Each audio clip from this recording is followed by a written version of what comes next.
Welcome back to my Colorado Mountain Garden and Homestead. And today is Thursday, April 23rd. And you're looking at the columbines that I sowed outdoors on my deck close to the house in a spinach container. And you can see the lid's not on them anymore. And the last video I did was 15 days ago on, I believe it was the 4/8. I think that's what it was. I can't remember. You can go back and look at that one. And they were just starting to germinate.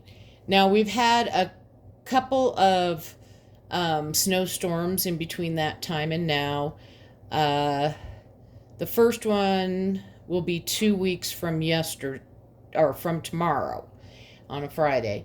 And that's when I started bringing these in because they were just getting too tall, and at night the temps were just getting too cold. So even though these are perennials in the mountains, and these are the classic blue and white columbines, when they're this small, they can't handle the cold. And I am not seeing any of my columbines coming up outside yet. So I know it's still too cold out there. Otherwise, they'd be coming up. So I have a bit of a dilemma, and just some more information on these ones. I started them on April 14th in this spinach container outside. And all I did was spread the seeds out on top of the soil. There's about 2 inches of soil in the bottom. And then I lightly covered them, and then I just kept the soil somewhat moist because it was cold. I didn't want it to totally dry out. It had the lid on top of it, and when I'd get it moist, I didn't water it. I used a spray bottle. So, after I get done with this video, I'm going to go out to my garden shed and look and see. I think I have what they call like a windowsill container. It's not like a deck railing. It's flat on the bottom, but it's like a rectangle. I think I have an old one out there, or an older one. Haven't used them in a few years. I think these are going to end up going into that container tomorrow because I had to water them today. So I want to give them a little bit of time to soak up that water and get real strong and healthy. I'm going to do my best to try and just cut them probably lengthwise, and then put one strip. I may have to do them in blocks into that container. And then I will keep that on warm days. If it's over 50 and we aren't having bad winds or anything like that, they'll be outside getting hardened off. But again, I still don't think, I don't think in May, at least the long range forecast, except for maybe towards the end of May, that it's going to be warm enough for me to put these out. So they'll probably go out in June with everything else, but they'll be hardened off. And as long as it's warm enough and it's not dropping down below 40 at night, I will probably leave them outside if I can find a way to anchor them down and everything like that, make sure they're not going to blow away. Now, I'm going to move this out of the way because I did columbines 2 different ways. And if you go back to that other video, I had extra seeds, so I figured, what the heck, I'll try this method. This is one of my columbine plants, and it's actually 2 plants that I stratified in my refrigerator. And I believe that I stuck these in the paper towels that I had just barely gotten moist inside of baggies. I believe I want to say it was February 2nd, but don't quote me on that. It was somewhere right around there. Then, let's see, what date did I put? So almost a month later, so 2/28 is when I took the seeds out of the refrigerator and I stuck them in seed cells. And then when those seed cells, when the roots were almost, I could see a few of them in the bottom of the seed cells, like when I'd go to water, I could see they were coming through. Then I transplanted those plants into the solo cups. And I think I have 12 of these. Most have some taller ones like this on it. Oh, no, let's pull this down so you can see it. Some taller leaves. But I would say the majority of them are like the shorter one here. And the ones that are a little bit lighter in color are the newer leaves that are coming up. Now, these have been going in and out as well. Not as much as I'd like. I just haven't been good about it. Again, I can't put these outside in the ground for a while. It's just too cold and they are too young. Now, I do put the fan on these so you can see they can handle the wiggling. So the stems are getting really strong and they will get stronger as they grow. These may not flower this year, and if they do, it'll probably be late. Like more towards August, just because it's typical that columbines don't bloom their first year. But I have gotten blooms on them the first year. Not as many as you normally see. You normally see like a bunch come up out of the plant and real pretty. So that's the columbines. After I get the other one up potted and it has a few days to take hold, I'll probably post a picture over on my Facebook page, and I'll put a link to that down below so that you can go look at those if you want to. I don't think I'll do a whole video on it.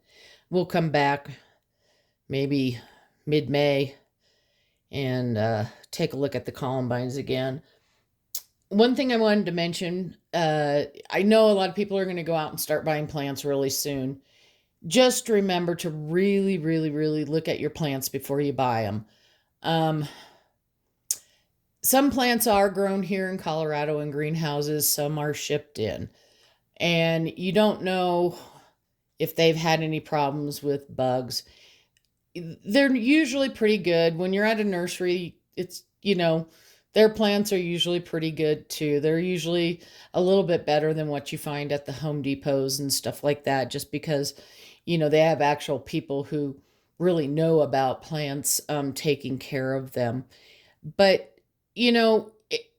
I'll use a tomato as an example. If you're going to go buy a tomato, pick it up, look at it, look underneath the leaves. If there are any plants around it that look horrible or that you see bugs on. Now, I wear reading glasses, but if I am planning on buying plants from a nursery or a big box store, I bring a stronger pair of reading glasses with me just so that I can inspect them better. Now, if you get them through the mail, same thing. You basically really need to watch them, and you want to quarantine any new plants, especially if you bring them into the house near your healthy plants. Maybe you started some, but you didn't have much luck with certain things, so you decided to buy some plants. I use the Amazing Dr. Zymes, and any plant that I have, at least for the last 6 or 7 years, if I've bought a plant from the store, the first thing I do is it gets quarantined. When I bring it home, if it's something that's in soil, I will water with some of the Amazing Dr. Zymes, and that's to kill anything that might be in the soil. Any fungus eggs, the root aphids. Oh gosh, I can't even remember. Eggs in general, because if they've been sitting outside at a nursery or something like that, they can be exposed. And it's not anybody's fault. It's just, it happens. Bugs happen. And I don't want them in the house with the rest of my plants.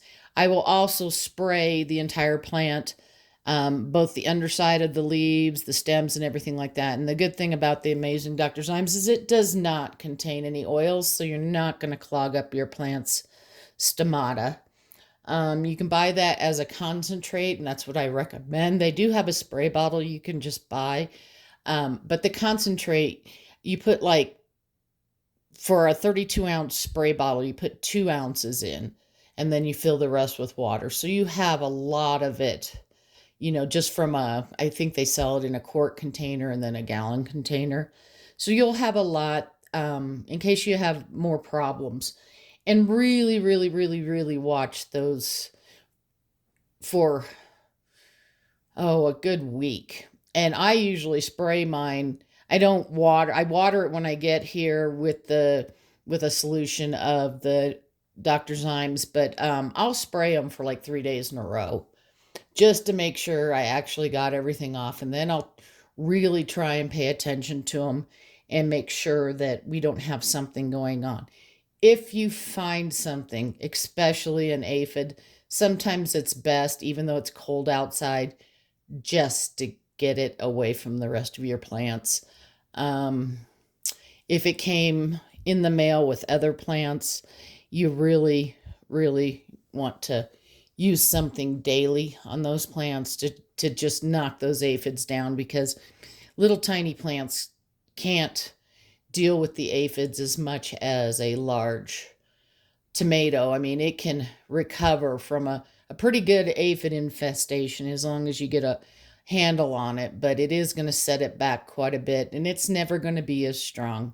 I'm just going to tell you, if you get aphids, it's never going to be as strong, and you'll have a lot of the smaller branches and stuff that may even die off. But, you can get tomatoes from something that has been infested, but the best thing to do is be preventative and use something like the Dr. Zymes as a preventative and spray them every so often, even if you don't see any aphids or anything like that. Now, the Amazing Dr. Zymes is an organic product. You can use it the day of harvest. You can eat, they have not commercials, but like videos of people spraying it in their mouth. Not that I'm going to spray it in my mouth to set an example, because I can't imagine it tastes very good. But it's not going to hurt you. It's not going to hurt the plant. It will kill soft-bodied insects, and it'll kill the eggs and things like that. So just something that I've been using for quite a while now. I think that's it. Peppers are up potted. I did the pruning video, and then I waited just under a week, and then I up potted those. So they're in on the shelves. I posted some pictures on the Facebook page of those. They're actually in the grow tent, sitting on the table in the grow tent. And I'm not sure what I'll do a video of the next time. I'll have to think about it. Once I get the Columbines up potted, and I'll bring that back over here in front for you to take a look at again. Once I get them into that container, the next thing that's probably going to have to be up potted again are the tomatoes. I won't start my squash until probably mid-May, maybe even the 3rd week of May, because I want the ground to be really warm. And these are going to go, the zucchini squash are going to go out in an open bed, and I'll get some hail damage stuff over the top of that when I do that. Strawberries are doing awesome. Garlic's doing awesome. I don't have any potatoes above the ground yet, and that's okay. I'm not worried about it. I still have another set of potatoes that are supposed to be coming in the mail. Onions have been planted, and I did from onion sets, the little bulbs. I haven't gone out there to look and see if those came up, because I covered everything up with straw when we were going to get the snow. That's about all I can tell you. We may get a little bit of rain, or who knows, maybe some snow over the weekend, but right now we're back in that dry weather. Although it's cool, but we do have the winds, so hoping for some moisture. I hope you're having a wonderful day and happy gardening.